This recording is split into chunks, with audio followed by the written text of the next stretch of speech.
সহিহ বুখারী শরীফের লেখক আল্লামা বদরুদ্দিন আইনি রহমতুল্লাহ আলাইহি বলেন যে মোহাব্বত তিন ভাগে বিভক্ত। এক প্রকার হলো মোহাব্বতে হুব্বে তবঈ, স্বভাবগত মোহাব্বত, অর্থাৎ যেই মোহাব্বতটা স্বভাবগতভাবেই হয়ে যায়, এটা অর্জন করতে হয় না। যেরকম সন্তান মায়ের প্রতি মহব্বত, মা সন্তানের প্রতি মহব্বত, এটা বলা হয় হুব্বে তবঈ, তবিয়তগত স্বভাবগত মহব্বত। এটা অর্জন করতে হয় না, এমনিতেই অটোমেটিক অর্জন হয়ে যায়। আর এক প্রকার মহব্বত হলো হুব্বে আকলি, স্বভাব জিনিসটাকে পছন্দ করে না, কিন্তু জ্ঞান ওই জিনিসটাকে সমর্থন করতে বাধ্য করে। যেমন তিক্ত ওষুধ সেবন করা, স্বাভাবিকভাবেই এটা তবিয়ত চায় না, স্বভাব তিতা ওষুধকে কেউ পছন্দ করে না।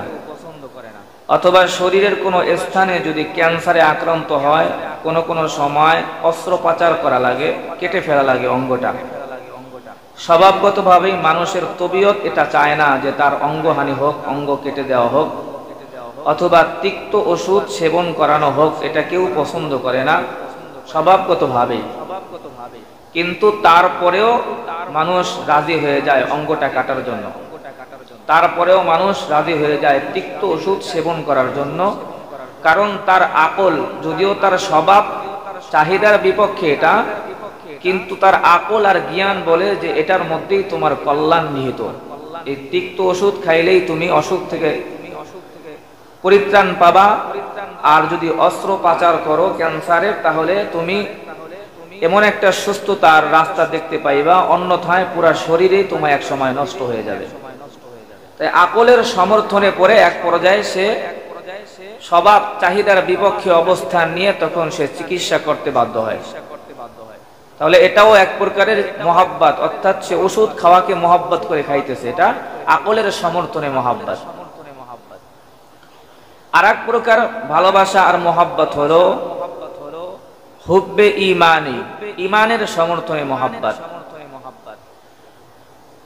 তাই আল্লাহর রাসূল সাল্লাল্লাহু আলাইহি ওয়াসাল্লাম এক হাদিসে পাকের মধ্যে রাসূল বলেছেন, বুখারীর বর্ণনা, লা ইউমিনু আহাদুকুম হাত্তা আকুনা আহাব্বা ইলাইহি, লা ইউমিনু আহাদুকুম হাত্তা আকুনা আহাব্বা ইলাইহি মিন ওয়ালিদিহি ওয়া ওয়ালাদিহি ওয়ান নাসি আজমাইন। রাসূল বলেন, তোমাদের মধ্য থেকে ততক্ষণ পর্যন্ত কেউ পূর্ণাঙ্গ মুমিন হতে পারবে না যতক্ষণ না পর্যন্ত কেউ তার আত্মীয় স্বজন, পরিবার পরিজন এবং নিজের জান থেকেও আমাকে বেশি ভালো না বাসবে। আল্লাহর রাসূলের হাদিস থেকে বোঝা যায় যে সবচেয়ে বেশি মহব্বত দুনিয়াতে মা বাবা এবং নিজের জানের চাইতেও বেশি মহব্বত নবীকে ভালোবাসতে হবে। অন্যথায় কেউ ঈমানদার দাবি করলেও সে পূর্ণাঙ্গ মুমিন হতে পারবে না।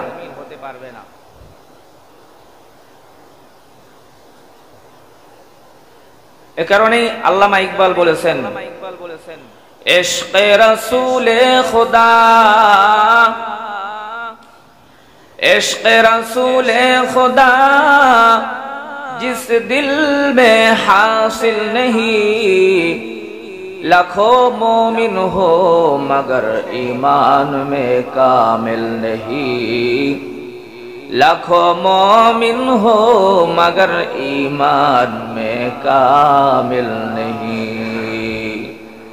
रसूलेर मोहब्बत যদি ভালোবাসা যদি না থাকে ভিতরে, লক্ষ কোটি বারও তুমি ঈমানদার দাবি করলেও তোমার ঈমানের পূর্ণতা নাই।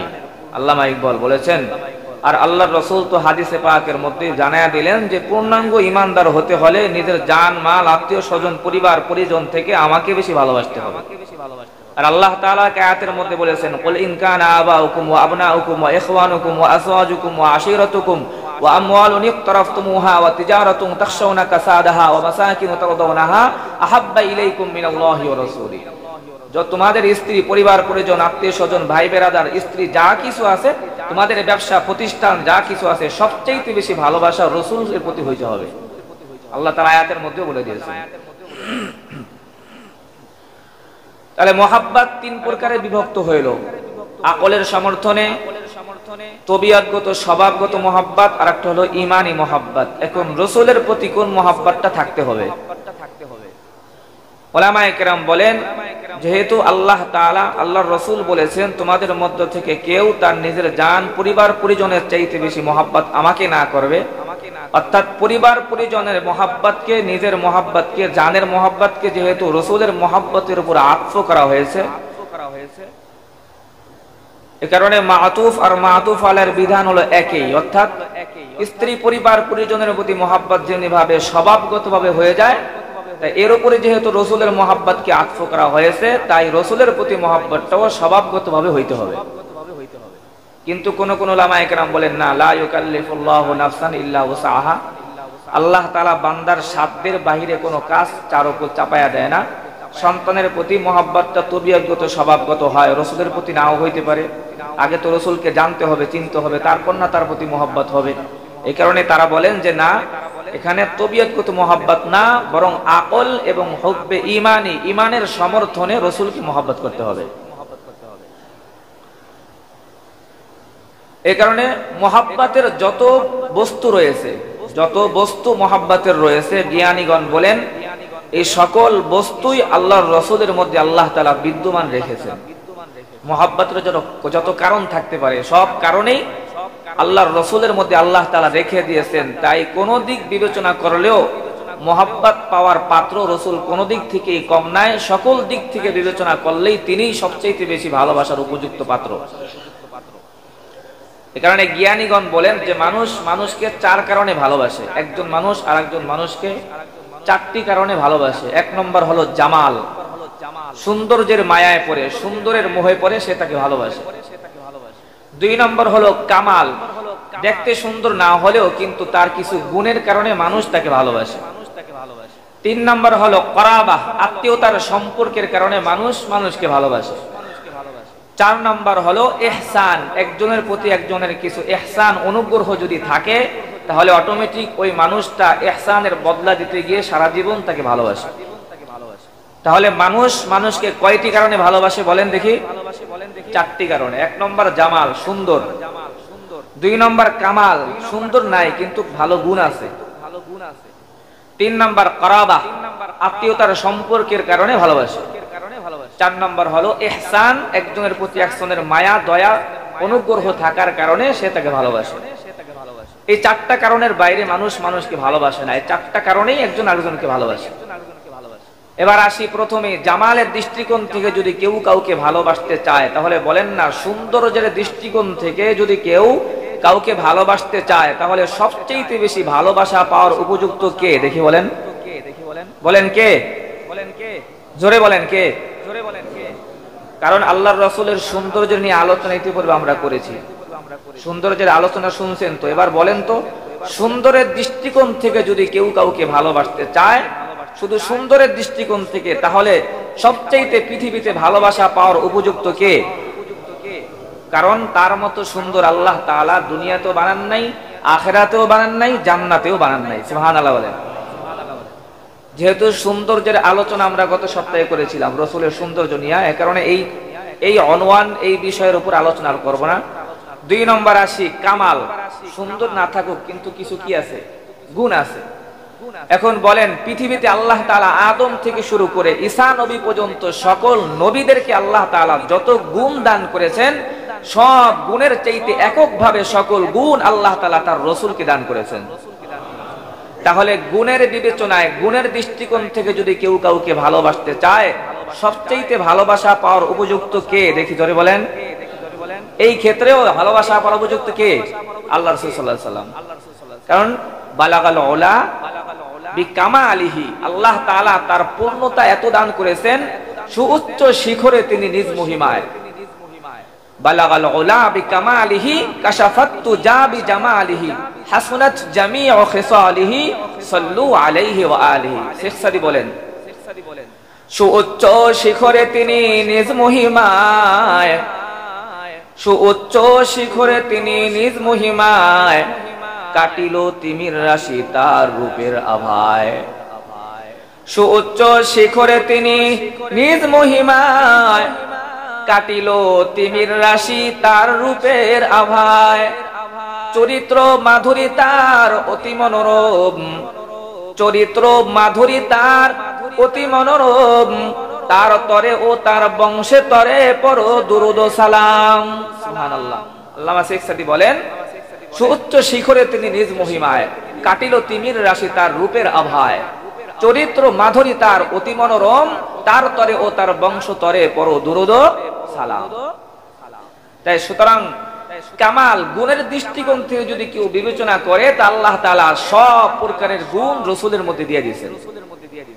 বলেছিলাম এক সপ্তাহে, আদমের চরিত্র, শীসের মারিফত, নূহের তাবলীগের প্রেরণা, ইব্রাহিমের একাত্মবাদের চেতনা, ইসহাকের অল্পে তুষ্টি, ইসমাঈলের আত্মদান, ইসহাকের অল্পে তুষ্টি, সালেহ এর বাগ্মিতা, লূতের প্রজ্ঞা, মুসা এর তেজদীপ্ততা, হারুনের কমনীয়তা, ইয়াকুবের দয়াদ্রতা, আইয়ুবের ধৈর্য, ইউসুফের রূপ লাবণ্য, ইউসা এর দুনিয়া বিমুখতা, ইউসা এর ভালোবাসা, দানিয়ালের ভালোবাসা, ইউসা এর জিহাদ, পয়গম্বর মুসার তেজদীপ্ততা, হযরত ঈসা আলাইহিস সালামের দুনিয়া বিমুখতা, ইউসুফের রূপ লাবণ্য, तमाम নবীদের যত গুণ ছিল, স্পেশাল গুণ সব একত্রিত করে তার দোস্তের মধ্যে একাই আল্লাহ তাআলা দান করেছেন। সুবহানাল্লাহ।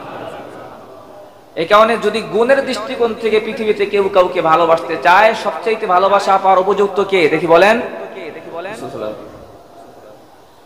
কারণ হলো পৃথিবীর মাটিতে যদি কেউ সাহাবানের মর্ম স্পর্শী বক্তৃতায় আকৃষ্ট হয়ে তাকে যদি কেউ ভালোবাসে, তাহলেও সবচেয়ে বেশি ভালোবাসা পাওয়ার উপযুক্ত হলেন তোমার আমার নবী। কারণ হলো তার বক্তৃতার প্রভাবে শুধুমাত্র মানুষ আকৃষ্ট হয় নাই, বরং তার বক্তৃতার প্রভাবে হিংস্র বনের জানোয়ার পর্যন্ত তার কাছে বায়াত গ্রহণ করেছে। তার বক্তৃতার প্রভাবে আকৃষ্ট হয়ে পাথরের ভিতর থেকেও কালেমা বের হয়ে আসছে। সুবহানাল্লাহ বলেন। কেমন বক্তৃতা দিয়েছিলেন যে পাথরের মুখ থেকেও কালেমা বের হয়ে আসে। সুতরাং যদি সাহাবানের মর্ম স্পর্শ বক্তৃতার কারণে, শুধুমাত্র শেখ মুজিবের বক্তব্যের কারণে যদি তাকে ভালোবাসেন, তাহলে বলেন না ভালোবাসা পাওয়ার এই দৃষ্টিকোণ থেকে সবচেয়ে বেশি উপযুক্ত হলেন নবী। কারণ তার বক্তৃতার প্রভাব এতটাই ছিল যে শুধুমাত্র মানব না, বরং মানব দানব মাখলুকাতের সব কিছুই তার বক্তৃতায় আকৃষ্ট হয়ে গিয়েছিল। সুবহানাল্লাহ বলে। যুদ্ধ শক্তি বলে রুস্তম আর ইসফান্দারিয়া, রামা পালোয়ানের শক্তির কারণে তাদের শক্তিমত্তা বীরত্বের কথা শুনে যদি তাদেরকে ভালোবাসা পোষণ করেন, তাহলেও সবচেয়ে বেশি ভালোবাসা পাওয়ার উপযুক্ত হলেন আমার নবী। কারণ আল্লাহর রাসূল সাল্লাল্লাহু আলাইহি ওয়াসাল্লামকে আল্লাহ তাআলা জান্নাতের 40টা যুবকের শক্তি আল্লাহ তাআলা একাই দান করেছিলেন। শুধু তাই নয়, যে মক্কার দুর্ধর্ষ অস্ত্র শস্ত্রে সজ্জিত, আর মক্কার যে সমস্ত কাফেররা ট্রেনিং প্রাপ্ত, এই সমস্ত কাফেরদের মোকাবেলায় দুস্থ দুর্বল মাত্র কয়েকজন সাহাবে নিয়ে মাত্র কয়েকবার আল্লাহর রাসূল শতবার বিজয়কে আল্লাহর রাসূল কেড়ে নিয়েছেন। যতবার ময়দানে অবতীর্ণ হয়েছেন, বদর, উহুদ, খন্দক, আল্লাহর রাসূল নিরস্ত্র আর ক্ষুধা পেটে নিয়ে মাত্র গুটি কয়েকজন সাহাবীদেরকে সাথে নিয়ে মক্কার অস্ত্রে শস্ত্রে সজ্জিত ট্রেনিং প্রাপ্ত সেই কাফেরদের মোকাবেলায় বিজয়ের মালা ছিনিয়ে নিয়েছিলেন। তাহলে বলেন না পৃথিবীর বুকে এরকম বীরত্ব আর কে দেখাইতে পারছে, যার বীরত্বের কাছে পৃথিবীর কোনো মানুষের বীরত্বের কোনো তুলনাই হতে পারে না। সুবহানাল্লাহ বলে। তাহলে বীরত্ব আর শক্তির দিক থেকেও যদি কাউকে ভালোবাসতে চান, এটার দিক থেকেও সবচাইতে ভালোবাসা পাওয়ার উপযুক্ত কে? জোরে বলেন। শুধু তাই নয়, নিউটন আর প্লেটো এদের মতো মহাজ্ঞানী যারা রয়েছে, জ্ঞানী, এই তাদের জ্ঞান এবং বিজ্ঞানের পড়া যদি পয়রা, তাদের থিওরি পড়ে, তাদের জ্ঞান বিজ্ঞান যদি পয়রা আপনারা তাদেরকে ভালোবাসা ফেলান, তাদেরকে যদি মোহাব্বত করেন আর ভালোবাসেন, তাহলেও পৃথিবীতে সবচেয়ে বেশি ভালোবাসা পাওয়ার উপযুক্ত হবে তোমার আমার নবী। কারণ আল্লাহর রাসূল সাল্লাল্লাহু আলাইহি ওয়াসাল্লামকে আল্লাহ তাআলা এমন জ্ঞান দান করেছেন পৃথিবীর বিজ্ঞানীদের জ্ঞান আসমানের উপরে চলে না, আল্লাহর রাসূলের জ্ঞান 7 আসমান পার করে আল্লাহর আরশ পর্যন্ত চলে যায়। জান্নাতের জ্ঞান, জাহান্নামের জ্ঞান, সমুদ্রের তলদেশের জ্ঞান, সব জ্ঞান রাসূলকে আল্লাহ তাআলা দান করেছেন। তাই নিউটন আর প্লেটো এদের মতো বিজ্ঞানীদের জ্ঞান বিজ্ঞানের প্রতি আবির্ভাব হয়ে আপনি যদি তাদের প্রতি আকৃষ্ট হয়ে যান, তাদেরকে ভালোবাসেন, অথচ রাসূলুল্লাহর মহাজ্ঞানের জ্ঞান সমুদ্রের সুসাগরের ছোঁয়ায় হাজারো সক্রেটিস আর প্লেটের মতো বিজ্ঞানীর পয়দা হয়েছে। রাসূলের জ্ঞান সমুদ্রের সুসাগরের ছোঁয়ায় হাজারো বিজ্ঞানের মতো বিজ্ঞানী পয়দা হয়েছে। রাসূলুল্লাহর জ্ঞানের কাছে পৃথিবীর কোনো জ্ঞান তুলনাই হতে পারে না। সুবহানাল্লাহ বলে। তাহলে জ্ঞান বিজ্ঞানের দৃষ্টিকোণ থেকে যদি রাসূলকে ভালোবাসেন, জ্ঞান বিজ্ঞানের দৃষ্টিকোণ থেকে যদি পৃথিবী থেকে আরো বেশি মহব্বত করতে চান, এই দৃষ্টিকোণ থেকেও সবচেয়ে বেশি ভালোবাসা পাওয়ার উপযুক্ত কে? জোরে বলেন। রাসূলুল্লাহ সাল্লাল্লাহু আলাইহি ওয়াসাল্লাম। শেক্সপিয়ার অথবা নজরুল অথবা রবীন্দ্রনাথের সাহিত্য পড়ে যদি কোনো যুবক কোন সাহিত্যিকের প্রতি অথবা রবীন্দ্রনাথ ঠাকুরের প্রতি অথবা শেক্সপিয়ারের প্রতি আপনাদের মহব্বত হয়ে যায়, ভালোবাসা হয়ে যায়, কিন্তু আপনি একটু চিন্তা করে দেখেন রাসূলুল্লাহর সাহিত্যের কাছে পৃথিবীর কোন সাহিত্য চলে না।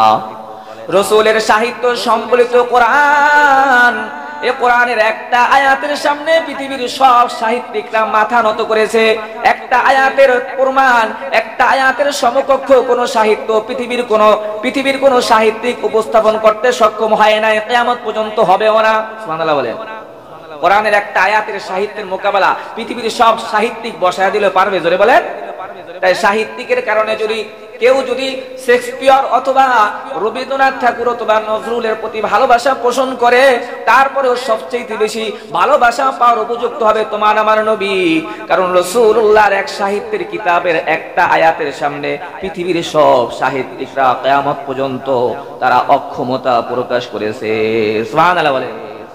অক্ষমতা প্রকাশ করেছে। সুতরাং আজ যদি ইনসাফ, ইসফান্দারিয়ারের ইনসাফের প্রতি যদি আকৃষ্ট হয়ে, তার ইনসাফের প্রতি যদি আকৃষ্ট হয়ে কেউ কাউকে ভালোবাসো, তাহলেও রাসূলকে সবচেয়ে বেশি ভালোবাসা পাওয়ার উপযুক্ত। কারণ পৃথিবীর মাটিতে রাসূলের চাইতে বেশি ইনসাফ পৃথিবীতে কেউ কায়েম করতে পারে নাই। যিনি জাহিলিয়াতের যুগে মানুষের চোখে আঙ্গুল দিয়ে দেখা দিয়েছিলেন ইনসাফ কাকে বলে। মাখজুমি গোত্রের এক নারী চুরি করছে। তার কোরআনের নিয়ম হলো আস-সারিকু ওয়াস-সারিকাতু ফাকতাউ আইদিয়াহুমা, চোর অথবা চোরনির হাত কেটে দাও। তে আল্লাহর রাসূল ফরমান জারি করলেন যে মাখজুমি গোত্রের ওই নারীর হাত কেটে দাও। ফরমান জারি হয়ে গেল, কোরআনে আইন। তা এই ব্যাপারে সাহাবায়ে কেরাম পরামর্শ করলেন যে আমাদের গোত্রের নারী চুরি করেছে, কুরাইশ বংশের একটা শাখা, আমাদের ইজ্জত তো থাকে না, তা আমরা দেখি রাসূলুল্লাহর কাছে একটু রিকোয়েস্ট করে একটু তার হাত কাটা থেকে তাকে রক্ষা করা যায় কিনা। রাসূলের কাছে কাকে পাঠাইবে সবাই ভয় পাইতেছে। জায়েদের একটা ছোট্ট সন্তান, রাসূলের পালক পুত্র জায়েদ, এই জায়েদের ছোট্ট একটা সন্তান ওসামা, ওসামারে আল্লাহর রাসূল খুব মহব্বত করে, তাই ওসামাকে পাঠাই দিয়েছে, বইলা গিয়া বলো তোমার দাদার কাছে যেন বিচারটা একটু নবী দিয়ে হালকা করে দেয়। কিন্তু আল্লাহর রাসূল যখন তার সামনে এই কথাগুলা পেশ করা হলো, ওসামা যখন নবীর কাছে গিয়া বললেন বিচারটা একটু হালকা করেন, তখন আল্লাহর রাসূল বসা থেকে দাঁড়ায় গেলেন আর বললেন, আল্লাহি লাউ আন্না ফাতিমাতা বিনতি মুহাম্মাদিন সারাকাত লাকাতাতু ইয়াদাহা, আল্লাহর কসম এই জায়গায় যদি আমার মেয়ে ফাতেমাও চুরি করত আমি তার হাত কেটে দিতাম। সুবহানাল্লাহ। তাহলে ইনসাফ কাকে বলে পৃথিবীর মাটিতে কে শিখাইছেন? ধরে বলেন। ইনসাফের দৃষ্টিকোণ থেকে যদি কেউ কাউকে ভালোবাসতে চাও, তাহলেও পৃথিবীতে সবচেয়ে বেশি ভালোবাসা পাওয়ার উপযুক্ত কে? জোরে বলেন। আল্লাহর রাসূল সাল্লাল্লাহু আলাইহি ওয়াসাল্লাম। এই কারণে ইনসাফ বলেন, শক্তিমত্তা বলেন, সৌন্দর্য বলেন, যাই কিছু বলেন না কেন, সাহিত্য বলেন আর জ্ঞান গরিমা বলেন, সকল জ্ঞান গরিমা সাহিত্য আর শক্তি আর সৌন্দর্য সব কিছুর বিবেচনায় যদি কেউ কাউকে ভালোবাসতে চায়, আল্লাহ তাআলা এককভাবে পূর্ণাঙ্গ গুণ দিয়ে একটা মানুষকে দুনিয়াতে পাঠাইছেন। তিনি হলেন আপনার আমার নবী মুহাম্মদুর রাসূলুল্লাহ। তাই পৃথিবীতে সবচাইতে বেশি ভালোবাসা আপনার আমার থেকে পাওয়ার উপযুক্ত হলো আপনার আমার নবী। পৃথিবীতে সবচাইতে বেশি ভালোবাসা পাওয়ার উপযুক্ত হলেন আপনার আমার নবী। কারণ জামাল বলেন, সৌন্দর্য বলেন, তাও সেরা। আকাশের চাঁদের সাথে তুলনা দিলেও কম হয়ে যাবে, কারণ আকাশের চাঁদের মধ্যে তো দাগ আছে, ফাটা আছে, রাসূলুল্লাহ চেহারার মধ্যে কোনো দাগ নাই, ফাটা নাই। সুবহানাল্লাহ বলেন। আবার বলেন কামাল, গুনাগুণ বলেন, এরকম কি গুণ বাকি আছে যেই গুণ আল্লাহ তার রাসূলের মধ্যে দেয় নাই? আল্লাহর রাসূলের প্রত্যেকটা মাথা থেকে পা পর্যন্ত প্রত্যেকটা অঙ্গ প্রত্যঙ্গে আল্লাহ তাআলা এমন গুণ দিয়ে দিয়েছেন, আপনি আমি থুতু ফেললে তাহলে থুতু থেকে দুর্গন্ধ বের হয়ে আসে, রাসূলুল্লাহ থুতু নিক্ষেপ করলে চারদিকে মিশক আম্বরের ঘ্রাণে সুগঠিত হয়ে যায়। সুবহানাল্লাহ বলে। শুধু তাই নয়, রাসূলুল্লাহর যদি একটু থুতু একটা কূপের মধ্যে পড়ে, কূপের সকল লবণাক্ত পানিগুলা মিষ্টি পানিতে পরিণত হয়ে যায়। আপনি আমি যদি কোনো একটা পাত্রের মধ্যে আঙ্গুলি দেই তাহলে বলে যে এই পানিটা গান্দা হয়ে গিয়েছে, ফেলে দাও। কিন্তু রাসূলুল্লাহ কোনো পানির মধ্যে যদি আঙ্গুলি দিয়ে দেয়, রাসূলুল্লাহর হাতের মাথা থেকে পানির ফোয়ারা আরো জারি হয়ে যায়। সুতরাং আপনি আমি যদি কোনো একটা ঘামে যদি দুর্গন্ধময় কোনো পোশাক পরি, ঘামে তখন মানুষ বলে গোসল করে আসো, ঘাম জামা ধুয়ে আসো, অথচ রাসূলুল্লাহর ঘাম যখন বেয়ে পড়ে, কয় আল্লাহর রাসূলের কোন এক সাহাবী সেই উম্মে সুলাইম রাসূলুল্লাহর সেই ঘামকে বোতলের মধ্যে রাখা দেয়। কি কারণে রাখো? কয় রাসূল চলে গেলে এই ঘামগুলোকে আমরা সুগন্ধি হিসেবে ব্যবহার করি। সুবহানাল্লাহ বলে। তার পা থেকে মাথা পর্যন্ত প্রত্যেকটা অঙ্গ প্রত্যঙ্গে আল্লাহ এমন বরকত আর মুআজিজা দান করেছেন যে রাসূলুল্লাহ হাতের, আপনি আমি যদি হাত দ্বারা কারো প্রতি আঙ্গুল তুলি তখন মানুষ বলে আঙ্গুলটা ভেঙে দাও, আর রাসূলুল্লাহ যদি আঙ্গুল ইশারা করে চাঁদ দ্বিখণ্ডিত হয়ে যায়। সুবহানাল্লাহ বলে। এই কারণে সকল গুণের বিবেচনায় যদি কেউ কাউকে ভালোবাসতে চাও, এই গুণের বিবেচনায়ও সবচাইতে ভালোবাসা পাওয়ার উপযুক্ত কে? জোরে বলেন রাসূল সাল্লাল্লাহু আলাইহি ওয়াসাল্লাম। এবার আসেন ৩ নম্বর জ্ঞানী বলেন মানুষ ৪ কারণে মানুষকে ভালোবাসে। ১ নম্বর সুন্দরের দৃষ্টিকোণ থেকে গেল, ২ নম্বর কামাল গুণের দৃষ্টিকোণ থেকে তাও রাসূল গেল, ৩ নম্বর করাবা আত্মীয়তার সম্পর্কের কারণে মানুষকে ভালোবাসে। আত্মীয়তার সম্পর্কের কারণে চাচা লাগে তাই চাচা ভাতিজারে ভালোবাসে, আত্মীয়তার সম্পর্ক। আর একটা সন্তান আপনি ভালোবাসেন না, কারণ তার সাথে আপনার আত্মীয়তার সম্পর্ক আছে, রক্তের বন্ধন আছে। মা সন্তানকে ভালোবাসে, চাচা তার ভাতিজাকে ভালোবাসে, খালা তার ভাগনাকে ভালোবাসে। এমনি ভাবে রক্তের সম্পর্কের কারণে, আত্মীয়তার সম্পর্কের কারণে একে অপরকে ভালোবাসে। তাহলে এখন এই রক্তের সম্পর্ক, আত্মীয়তার সম্পর্কে বিবেচনাও যদি কেউ কাউকে ভালোবাসতে চাও, তাহলেও সবচেয়ে বেশি ভালোবাসা পাওয়ার উপযুক্ত হলেন তোমার আমার নবী। কারণ মা এবং বাবা শুধুমাত্র অস্থায়ী দুনিয়ার মধ্যে শুধু এনে দিয়েছে তাদের মাধ্যমে, কিন্তু রাসূলুল্লাহ হলেন অস্থায়ী দুনিয়া এবং চিরস্থায়ী শান্তি জান্নাতের রাস্তা তিনি দেখায় দিয়েছেন। মা বাবা দুনিয়াতে এনে দিয়েছেন, কিন্তু জান্নাতে কি নিতে পারবেন সন্তানকে? কিন্তু রাসূলুল্লাহ তো সুপারিশ করে চিরস্থায়ী সুখের জান্নাতে ঢুকায় দিবেন। তাহলে বলেন না, আত্মীয়তার সম্পর্কের বিবেচনায় রাসূল আমাদেরকে এত পরিমাণ ভালোবাসছেন। রাসূল নিজেই বলেন লিকুল্লি নাবিয়্যিন দাওয়াতুন মুস্তাজাবাতুন ইয়াদউ বিহা, লিকুল্লি নাবিয়্যিন দাওয়াতুন মুস্তাজাবাতুন ইয়াদউ বিহা ওয়া উরিদু আন আখতাবিয়া দাওয়াতি শাফাআতান লি উম্মতি ফিল আখিরাহ। নবীজি বলেন প্রত্যেক নবীদেরকে আল্লাহ তাআলা আলাদা স্পেশাল দোয়া করার জন্য সুযোগ করে দিয়েছেন, দোয়া করলেই কবুল হয়ে যাবে। নূহ আলাইহিস সালাতু ওয়াস সালাম দোয়া করতে, তার দোয়ায় আল্লাহ তাআলা পুরো দুনিয়ার সব মানুষকে আল্লাহ ডুবাইয়া দিয়েছে।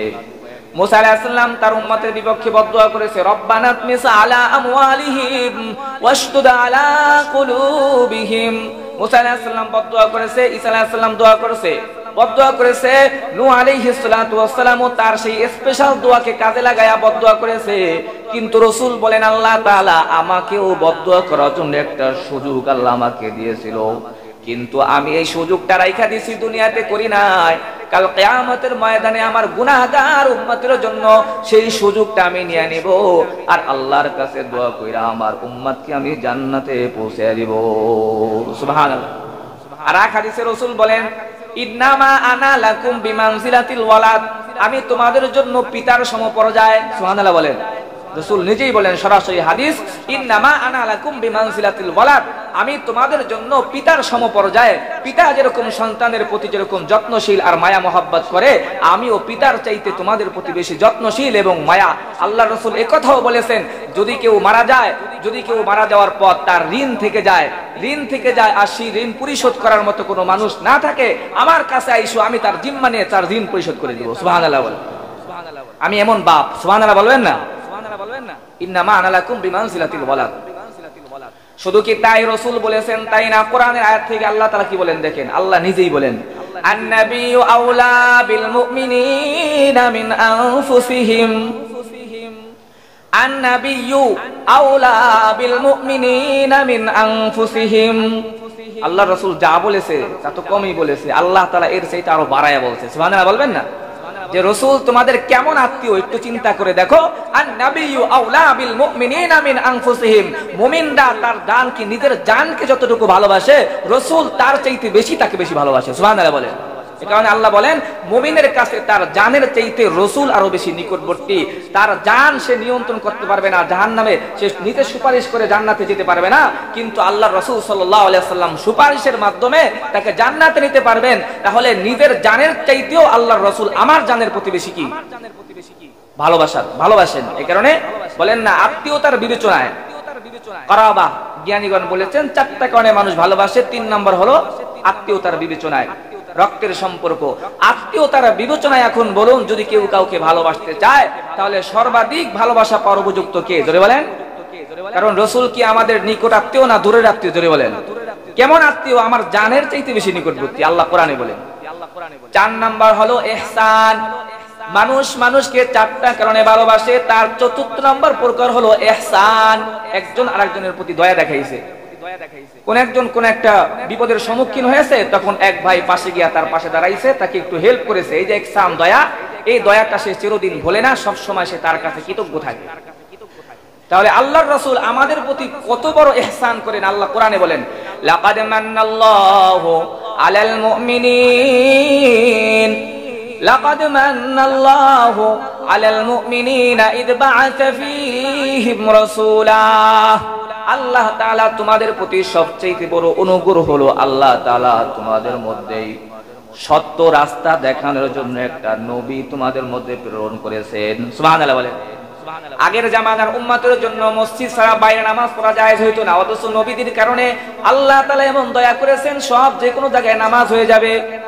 আগের জামানার উম্মত তারা সকলেই দীর্ঘ আমল করেছে, কিন্তু এত সওয়াব পায় নাই। 80 বছরের সওয়াব আল্লাহ তাআলা নবীদের উসিলায় এক রাতের মধ্যে আল্লাহ তাআলা দিয়ে রাখছে। সুবহানাল্লাহ বলেন। তাহলে নবী আমাদের প্রতি কত ইহসান করেছেন। আগের জামানায় গুনাহ করলে অঙ্গ প্রত্যঙ্গের মধ্যে নাপাকি লাগছে, মুসা আলাইহিস সালামের জামানায় অঙ্গ পুরা কেটে ফেলাই দিত, জামা পুরা কেটে ফেলাই দিত। অথচ আমাদের কি জামা কাটতে হয়? ধুইলে হয়ে যায়। তাই ইহসানের বিবেচনায়, দয়ার বিবেচনায় আল্লাহ তাআলা তার রাসূলকে রাহমাতুল লিল আলামিন বানিয়েছেন। সুতরাং কেউ কারো প্রতি যে ইহসান আর দয়া করে, সেই বিবেচনায় যদি কেউ কাউকে ভালোবাসতে চায়, তাহলে ও সবচেয়ে ভালোবাসা পাওয়ার উপযুক্ত কে? দেখি বলেন রাসূল সাল্লাল্লাহু আলাইহি ওয়াসাল্লাম। তাহলে এখন 4টা জিনিস গেল, জামাল বলেন, সুন্দর বলেন। 2 নম্বর কামাল, সুন্দর নাই কিন্তু গুণ আছে। 3 নম্বর করাবা, আত্মীয়তার সম্পর্ক বলেন। 4 নম্বর ইহসান, দয়ার কারণে মানুষ একজন একজনকে ভালোবাসে, অনুগ্রহের কারণে। 4টা বিবেচনায় যদি আপনি কাউকে ভালোবাসতে চান, এই 4টা গুণ সবচেয়ে বেশি রাসূলের মধ্যে আছে। তাই পৃথিবীর মাটিতে, আসমানের নিচে, জমিনের উপরে সবচেয়ে বেশি ভালোবাসা পাওয়ার উপযুক্ত হলেন আপনার আমার নবী। সুবহানাল্লাহ বলেন। এই কারণে তো রাসূল বলেন লা ইউমিনু আহাদুকুম হাত্তা আকুনা হাব্বা ইলাইহি মিন ওয়ালিদিহি ওয়া ওয়ালাদিহি ওয়ান নাসি আজমাইন। তার নিজের স্ত্রী, পরিবার, পরিজন, নিজের জান এবং কি নিজের যত আত্মীয় আছে সবচেয়ে বেশি ভালোবাসা আমাকে যদি না করে, সে মুসলমান হতে পারবে না। এই কারণে রাসূলুল্লাহ সাল্লাল্লাহু আলাইহি ওয়াসাল্লামের ভালোবাসাই হলো ঈমান, ঈমানের পূর্ণতা। ঈমানের পূর্ণতা হলো রাসূলুল্লাহ সাল্লাল্লাহু আলাইহি ওয়াসাল্লামের ইশক আর মুহাব্বত। এই কারণে আল্লাহ পাকের একজন বান্দা বলেন আলামাতু হুব্বিল্লাহি হুব্বুল কুরআন, যে আল্লাহকে যে ভালোবাসছো এর ভালোবাসার আলামত হলো কোরআনের ভালোবাসা। ওয়া আলামাতু হুব্বিল কুরআনি হুব্বুন নবী, তুমি যে কোরআনকে ভালোবাসো এর আলামত হলো নবীকে ভালোবাসা। সুবহানাল্লাহ বলেন। আলামাতু হুব্বিল্লাহি হুব্বুল কুরআন, আল্লাহর ভালোবাসার আলামত হলো কোরআনকে ভালোবাসা। ওয়া আলামাতু হুব্বিল কুরআনি হুব্বুন নবী, কোরআনকে ভালোবাসো এর আলামত হলো নবীকে ভালোবাসা। ওয়া আলামাতু হুব্বুন নবী ওয়া আলামাতু হুব্বিন নবী হুব্বুস সুন্নাহ, আর নবীকে ভালোবাসার আলামত হলো নবীর সুন্নাতকে ভালোবাসা। সুবহানাল্লাহ বলেন। ওয়া আলামাতু হুব্বিস সুন্নতি ওয়া আলামাতু হুব্বিস সুন্নতি হুব্বুল আখিরা, আর তুমি যে সুন্নতরে ভালোবাসো এর আলামত হলো আখিরাতকে ভালোবাসা। ওয়া আলামাতু হুব্বিল আখিরাতি বুগদুদ দুনিয়া, তুমি যে আখিরাতকে ভালোবাসো এর আলামত হলো দুনিয়ার প্রতি একটা মায়া না থাকা, দুনিয়ার প্রতি বিদ্বেষ আচরণ করা, বিদ্বেষমূলক ভাব থাকা। ওয়া আলামাতু বুগদিদ দুনিয়া আল্লা ইয়াখুদা মিনহা ইল্লা যাদা ওয়াল বুলগা, আর তুমি যে দুনিয়াকে মহব্বত করো না আখিরাতকে মহব্বত করো এর আলামত হলো জীবন ধারণের চাইতে দুনিয়ার উপার্জনগুলোকে বেশি গ্রহণ না করা, যতটুকুতে দুনিয়া সারে ততটুকুই গ্রহণ করা, অতিরিক্ত না গ্রহণ করা। এটা হলো কিসের আলামত? আমি আখিরাতকে ভালোবাসি, দুনিয়ার অস্থায়ী সময়ে আমি প্রাধান্য দিতে চাই না, দুনিয়ার অস্থায়ী সময়ের পিছনে সময় নষ্ট না করতে চাই না, আখিরাতের সামান জোগাড় করতে চাই। আলামত হলো যতটুকু প্রয়োজন ততটুকু আমি গ্রহণ করা। এজন্য রাসূলুল্লাহ সাল্লাল্লাহু আলাইহি ওয়াসাল্লামের ভালোবাসা আর মুহাব্বত সাহাবীদের মধ্যে এরকম ছিল যে সাহাবীরা রাসূলুল্লাহর জন্য সব সময় তারা জান দিতে প্রস্তুত ছিলেন, কারণ তারা জানতেন আমি যদি পূর্ণাঙ্গ খাঁটি ঈমানদার হতে চাই আমার জান দিয়া হলেও রাসূলুল্লাহকে হেফাজত করতে হবে। প্রয়োজনে রাসূলুল্লাহর জন্য তাজা মাথা কেটে দিতে হবে, প্রয়োজনে রাসূলুল্লাহ সাল্লাল্লাহু আলাইহি ওয়াসাল্লামের ভালোবাসা দেখাইতে গিয়ে শরীরের প্রত্যেকটা অঙ্গ প্রত্যঙ্গ বিক্ষিপ্ত হয়ে যাবে, তারপরও রাসূলের প্রেম থেকে খালি হওয়া যাবে না। এই কারণেই তো হযরতে খুবাইব রাদিয়াল্লাহু তাআলা আনহুকে শুলিতে চড়ানো হয়েছে, আর বলে তুমি যদি মুহাম্মাদের কেউ ভালোবাসা যদি ছেড়ে দাও তোমাকে ছেড়ে দেওয়া হবে। হযরত খুবাইব বলেন ফালাস্তু উবালি হিনা উকতালু মুসলিমান, فلست أبالي حين أقتل مسلما على أي شق كان في الله مصرعي وذلك في ذات الإله وإن يشاء يبارك على أوصال شلم ممزعي। বুখারীর কিতাবুল মাগাজিতে আছে শুলিতে চড়াইছে, তখন বলে আমার এই শরীর যদি ক্ষতবিক্ষত হয়ে যায় তাতে আমার কোনো কিছু যায় আসে না, আমি তো আল্লাহর রাস্তায় রাসূলের প্রেমে আল্লাহর প্রেমে জীবন দিতেছি। কাল কিয়ামতে আল্লাহ চাইলে আমার প্রত্যেকটা অঙ্গ প্রত্যঙ্গ সব একত্রিত করে রাসূলুল্লাহর সামনে আমাকে দাঁড় করায় আল্লাহ আমাকে সম্মানিত করে দিবে। সুবহানাল্লাহ বলে। হযরত যায়েদ ইবনে দাসিনা রাদিয়াল্লাহু তাআলা আনহু, ওনাকে বলা হয়েছিল, আবু সুফিয়ান বলেছিল হে যায়েদ ইবনে দাসিনা তোমাকে যে শুলিতে চড়াইলাম তুমি এই কথাটা বলো যে তোমার এই জায়গায় যদি তুমি না হইয়া মুহাম্মদ হইতো তাহলে তুমি শান্তি পাইতা, আর তোমাকে তোমার বাড়িতে তোমার পরিবারের কাছে পাঠিয়ে দেওয়া হইতো, এটাকে তুমি পছন্দ করো? যায়েদ ইবনে দাসিনা বলে আল্লাহর কসম আমার এই জায়গায় মুহাম্মদ আসবে তো দূরের কথা, মুহাম্মাদের পায়ের মধ্যে একটু কাঁটা বিদ্ধ হোক, তার রাস্তার মধ্যে কেউ কাঁটা বিছিয়ে রাখুক, এটাও আমার জানের বিনিময়ে আমি বরদাস্ত করব না। সুবহানাল্লাহ বলে। যায়েদ ইবনে দাসিনা এই কথা বলেছেন, আমার জানের বিনিময় হয়েও তার রাস্তা দিয়ে কেউ একটা কাঁটা বিছিয়ে রাখবে এটাও আমি বরদাস্ত করব না। এই কারণে রাসূলুল্লাহ সাল্লাল্লাহু আলাইহি ওয়াসাল্লামের প্রতি সাহাবায়ে কেরামের ইশক আর মুহাব্বত আব্দুল্লাহ জুলবিজাদাইন রাদিয়াল্লাহু তাআলা আনহু যখন শুনতে পাইলেন মদিনার মধ্যে একজন নবীর আবির্ভাব হয়েছে, মদিনা থেকে তার বাড়ি কিছু একটা দূরে, মদিনা থেকে তার বাড়ি একটু দূরে, সামান্য দূরে, যখন শুনতে পাইলেন মদিনায় এক নবীর আবির্ভাব হয়েছে, আব্দুল্লাহ জুলবিজাদাইন খবরটা পায়া একটু দেখার জন্য নবীদের কাছে চলে আসছে, শুধুমাত্র একটু দেখার জন্য নবীদের কাছে আইসা নবীর চেহারার দিকে তাকায়া নবীর আদর্শে আকৃষ্ট হইয়া নবীর ব্যবহারে মুগ্ধ হয়ে কালেমা পড়ে চুপে চুপে বাড়িতে বিদায় নিয়েছে। সুবহানাল্লাহ বলেন। কালেমা পড়ে বাড়িতে চলে গেছে, কিন্তু এরকম একটা পরিস্থিতি যে বাড়িতে গিয়ে এটা প্রকাশ করার মতো শক্তি তার নাই, কারণ প্রকাশ করলেই এলোপাথারি মায়ের শুরু হয়ে যাবে। তা আব্দুল্লাহ বাড়িতে গেছে, যাওয়ার পরে বিষয়টা প্রকাশ করে না, মুসলমান হয়ে গেছে, কিন্তু যখনই আল্লাহর রাসূলের নাম কি উচ্চারণ করে তখন একেবারে চাতক পাখির ন্যায় তার দিকে তাকায় থাকে। রাসূলুল্লাহর নামে যদি কেউ বিষোদ্গার করে, তার নামে যদি কেউ কোনো কটূক্তি করে, তখন আব্দুল্লাহ তার নিজের সামর্থ্য অনুযায়ী সেটাকে প্রতিবাদ করে। এই দৃশ্য দেখে তখন তার এলাকার সবাই বুঝে ফেলছে যে আব্দুল্লাহ মুহাম্মাদের ধর্ম গ্রহণ করে ফেলছে। তার চাচা, তার বাপ ছোটবেলায় মারা গেছে, তার চাচার তত্ত্বাবধানে তিনি বড় হয়েছেন। তার চাচা তাকে প্রকাশ্যে একদিন বললে, আব্দুল্লাহ আমরা বুঝে ফেলছি তুমি মুহাম্মাদের কথায় আকৃষ্ট হয়ে গেছো, যদি মুহাম্মাদের কাছে যাওয়া আসা বন্ধ না করো তাহলে একটা তোমার দুইটা রাস্তা, হয়তো তুমি এই তেজযুগ তোমাকে আমাদের সকল সম্পত্তি থেকে তোমাকে বাজেয়াপ্ত করা হবে, তোমাকে কোনো কিছুই আর দেওয়া হবে না, তুমি খালি হাতে আমাদের কাছ থেকে তুমি চলে যাও। আব্দুল্লাহ সাথে সাথে রাজি হয়ে গেলেন, প্রয়োজনে সব কিছু বিসর্জন দিতে রাজি আছি, কিন্তু যেই রাসূলুল্লাহর ইশক আর প্রেমে আমি পড়েছি সেই প্রেম থেকে বিচ্ছিন্ন আমি হতে পারবো না। রাজি হয়ে গেলেন। সাথে সাথে তার চাচা তাকে এত পরিমাণ মারপিট আর অত্যাচার শুরু করলেন, রক্তে রঞ্জিত হয়ে গেলেন, এমনকি তার পরনের কাপড়টা পর্যন্ত ছিনায় নিয়ে গেলেন। আব্দুল্লাহ দিশেহারা হয়ে তার মায়ের কাছে চলে গেলেন। মমতাময়ী মা দুঃখ ভারাক্রান্ত মন নিয়ে কি আর বলবেন, শক্তি সামর্থ্য নাই।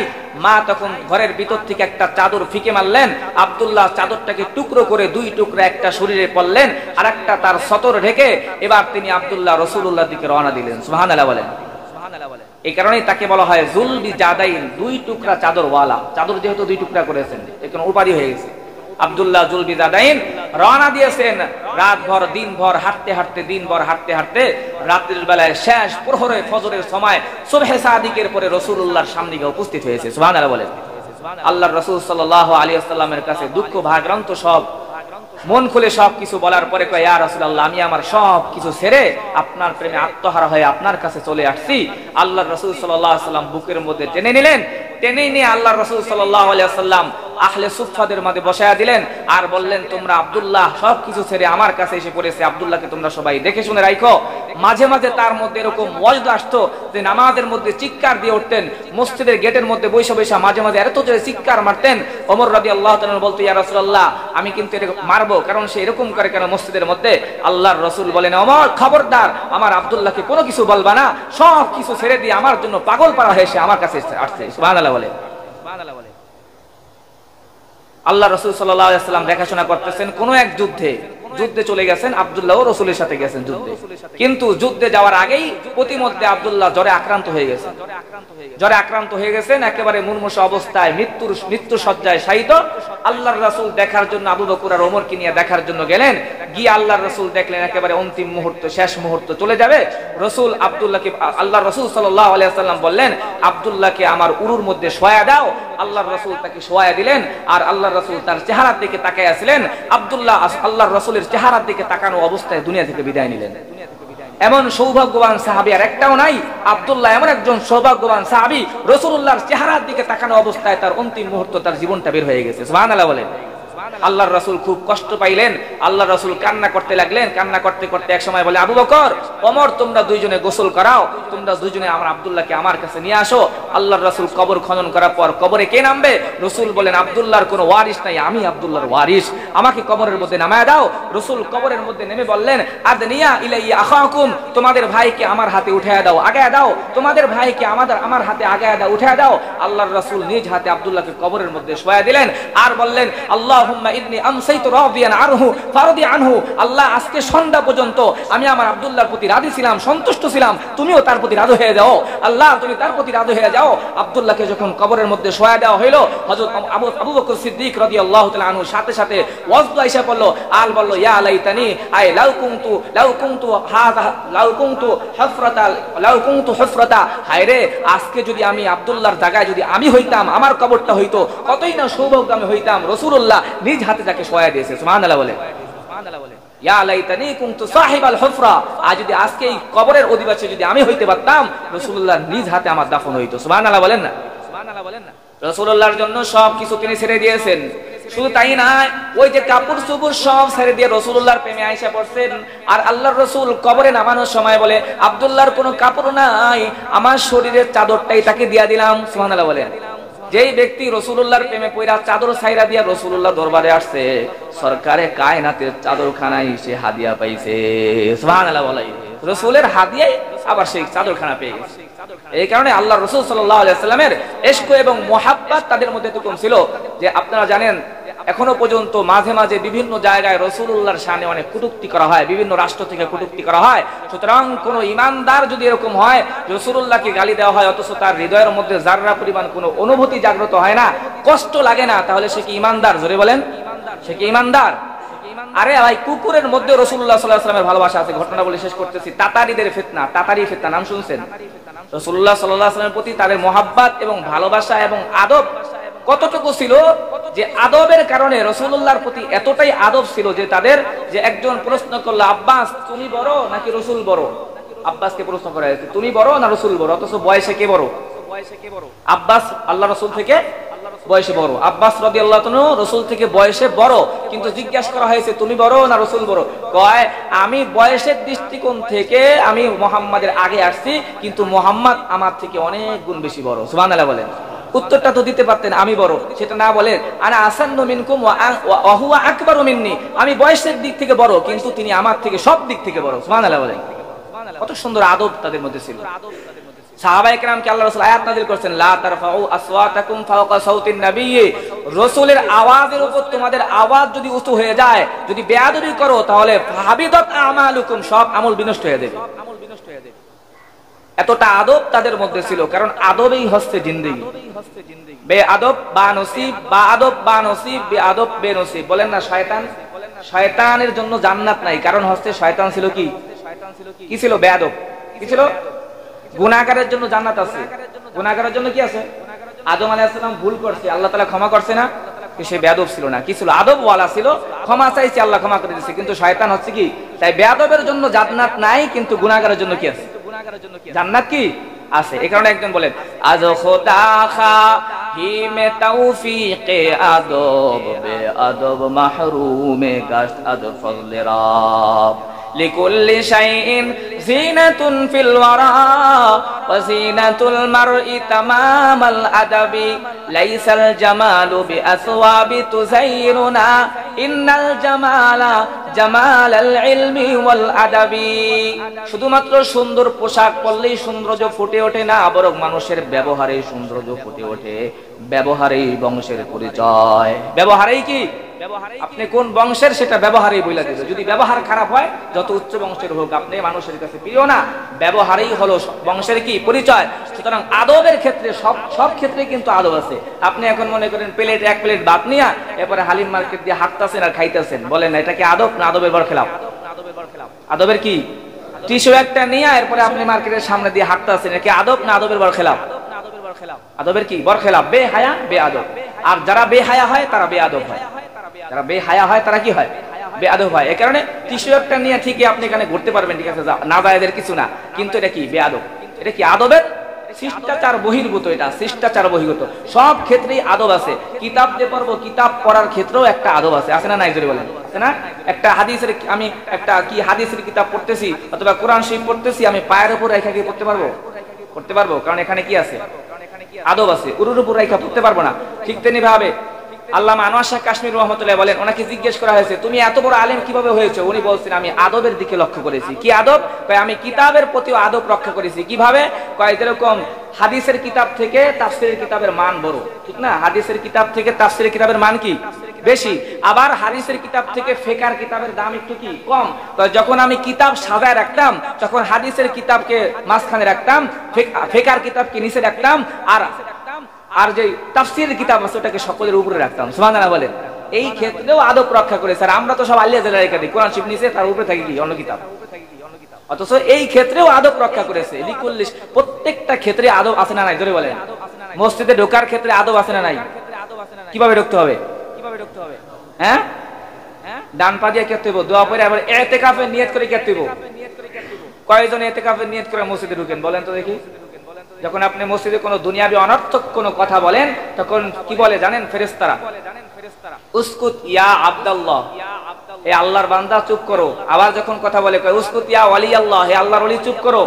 তৃতীয়বারও যখন বলে তো কয় উসকুত ইয়া আদু আল্লাহ, হে আল্লাহর শত্রু চুপ কর। এই কথা বইলা তখন লানত দিয়ে তারা চলে যায়। মসজিদে আসছে আল্লাহর বান্দা হওয়ার জন্য, কিন্তু যখন অনর্থক হট্টগোল বাজায় দেয় তখন ফেরেশতা কি বলে? আদু আল্লাহ বলে চলে যায়। আল্লাহর শত্রু হইতে মসজিদে আসছি না আল্লাহর বন্ধু হইতে? বলেন, আল্লাহর বন্ধু হইতে না শত্রু হইতে? যখন মসজিদে ঢুকি আদব আছে না নাই? মসজিদে ঢোকার। আবার মসজিদ থেকে বের হওয়ার আদব আছে না নাই? মসজিদের মধ্যে শোরগোল করা জায়েজ আছে, সুখ না? মসজিদে যদি উচ্চ কণ্ঠে কথা বলে, তাহলে ওই মুহূর্তে ফেরেশতারা কি করে? লানত বর্ষণ করা শুরু করে দেয়। মাঝে মাঝে কিরাত পড়তেছি, নামাজ পড়তেছি, কিরাত চলতেছে, পিছন দিক দিয়ে আল্লাহর বান্দারা এত জোরে জোরে হাউকাউ চিল্লাচিল্লি শুরু করতেছে, কিরাতের মধ্যে বিঘ্নতা সৃষ্টি করে দেয়। তার মধ্যে এতটুকু কমন সেন্স নাই যে আল্লাহর ঘর, যখন আল্লাহর ঘরে যখন ঢুকেছি তখন আমার মুখ কি হয়ে যাবে? বন্ধ হয়ে যাবে। আল্লাহর ঘরে যখন ঢুকেছি আমার মুখ বন্ধ, কারণ এখানে তো আমি আল্লাহর শত্রু হওয়ার জন্য আসি নাই, আমি এখানে আল্লাহর বন্ধু হওয়ার জন্য আসছি। আল্লাহর বন্ধু কিভাবে হওয়া যাবে? চিল্লাচিল্লি করলে? আমরা অনেক এটা খেয়াল করি না। যারা আছে বাজারে অনেক রকম আছে, আইসা পিছনে চিল্লাচিল্লি করতেছে, উযু করতেছে, অথচ কিরাত চলতেছে। এটা মানে মসজিদ যখন ঢুকবো গেট দিয়ে সাথে সাথে নিয়ে আদবের প্রতি কি করবো ভাই, আদবের প্রতি কি করবো, লক্ষ্য করবো সবাই। মসজিদের আদব আছে, আমরা যদি বেআদব হয়ে যাই মসজিদে আইসা, তাহলে আল্লাহ পাকের ফেরেশতা আমাদেরকে লানাত দিয়ে দিয়ে আদু বল্লাহ আল্লাহ শত্রু বলে চলে যাবে। এই বিষয়টা সবাই লক্ষ্য রাখবেন তো ইনশাআল্লাহ। আল্লাহ তাআলা আমাদের সকলকে বাআদব বা নসিব, আল্লাহ তাআলা আদব ওয়ালা জিন্দেগি গঠন করার তৌফিক দান করুন। তাই আল্লাহ রাসূল সাল্লাল্লাহু আলাইহি ওয়াসাল্লামের প্রতি সাহাবায়ে কেরাম এরকম আদব ছিল, এবং কি রাসূলুল্লাহ সাল্লাল্লাহু আলাইহি ওয়াসাল্লামকে তারা এতটা বেশি মহব্বত করেছিলেন যে আল্লাহর রাসূলের মহব্বত নিয়ে বলছিলাম একটা ঘটনা বলবো।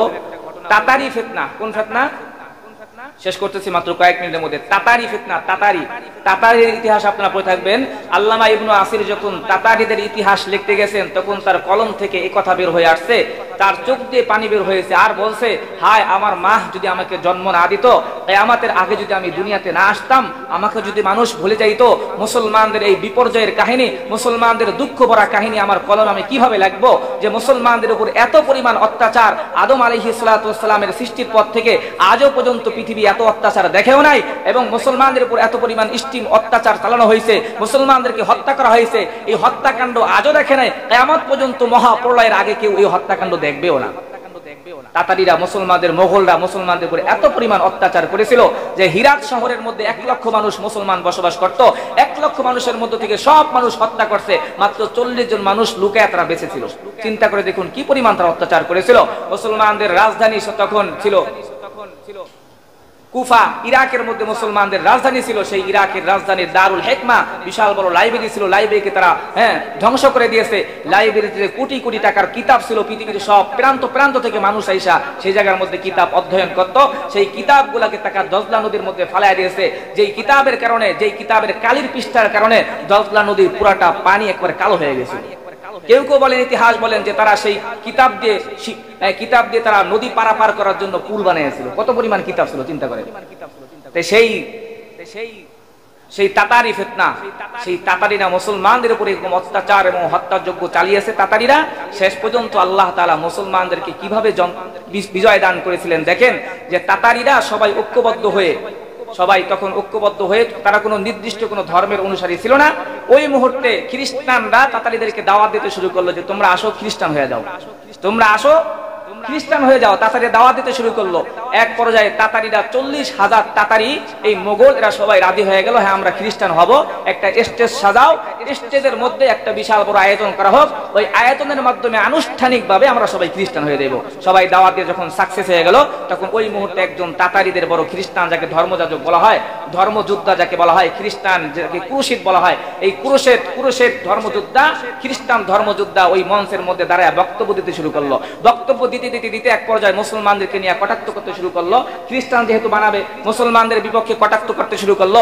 এক পর্যায়ে মুসলমানদের বিপক্ষে বলতে রাসূলুল্লাহর শান পর্যন্ত বেয়াদবি করতে সে ছাড়লো না, রাসূলের শানে বেয়াদবি করতে লাগলো। ওয়াকানা হুনাকা কালবু সাইদিন মারবুতুন, কিতাবের মধ্যে আসছে ওয়াকানা হুনাকা কালবু সাইদিন মারবুতুন, ওই স্টেজের পাশেই একটা কুকুর, শিকারী কুকুর বাঁধা ছিল। শিকারী কুকুর কি ছিল? ওয়াকানা হুনাকা কালবু সাইদিন মারবুতুন, শিকারী কুকুর বাঁধা ছিল। কিন্তু এই খ্রিস্টান ক্রুসেডার যখন রাসূলুল্লাহর নামে বেয়াদবি করতে শুরু করলো, ওয়াসাবাল কালবু আলা সলিবি ওয়া খামাশাহু বিশিদ্দাতিন, কুকুরটার সাথে সাথে লাফ দিয়ে উঠা তার বলতে কামড়ানি শুরু করলো।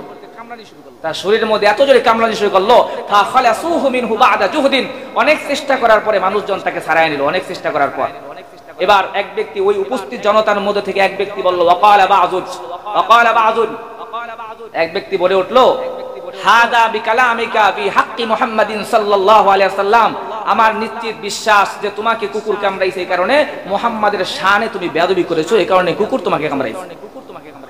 সুবহানাল্লাহ বলবেন না? সাথে সাথে তখন সেই খ্রিস্টান ক্রুশেদ বলতেছে, কাল্লা, না, বাল হাদাল কালবু আজিজুন নফস, বরং এই কুকুরটা একটু পাগলা টাইপের।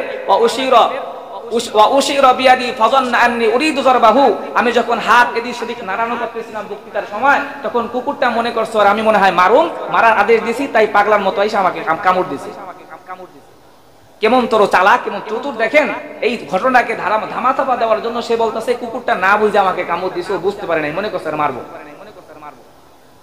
আল্লামা ইবনে হাজার আসকালানী রাহমাতুল্লাহি আলাইহি কিতাবের মধ্যে লেখেন, এই নাদান এবং গণ্ড মূর্খ আল্লাহর রাসূলের দুশমন যখন আবার রাসূলুল্লাহর শানে বেয়াদবি করার জন্য আবার গালি দেওয়া শুরু করছে, ফাআদ আলী সাব্বিন নবী সাল্লাল্লাহু আলাইহি ওয়াসাল্লাম মাররাতান সানিয়া, দ্বিতীয়বার যখন আল্লাহর রাসূলকে আবার গালিগালাজ করতে শুরু করেছে, কুকুরটা বলে এবার তোর কি আর ছাড়া যাবে না, কয় ফা খাবাতা, কুকুরটা এবার ফা কাতাল কালবু রিবাতাহু, সাথে সাথে কুকুরটা তার রশিটাকে লাফ দিয়ে ছিন্ন বিচ্ছিন্ন করে ওয়া ওয়াসাবা আলাল সলিবি ওয়া ওয়াসাবা আলাস সলিবি ওয়া ক্বালা আযাউরাহু ফিল হাল, লাফ দিয়ে উঠা কল্লার মধ্যে এমন জোরে কামড় দিতে শুরু করলো, মানুষ পিটায় কিন্তু কুকুর ছাড়ে না, এক পর্যায়ে তার কল্লা শরীর থেকে আলাদা করে ছাড়লো। সুবহানাল্লাহ বলেন।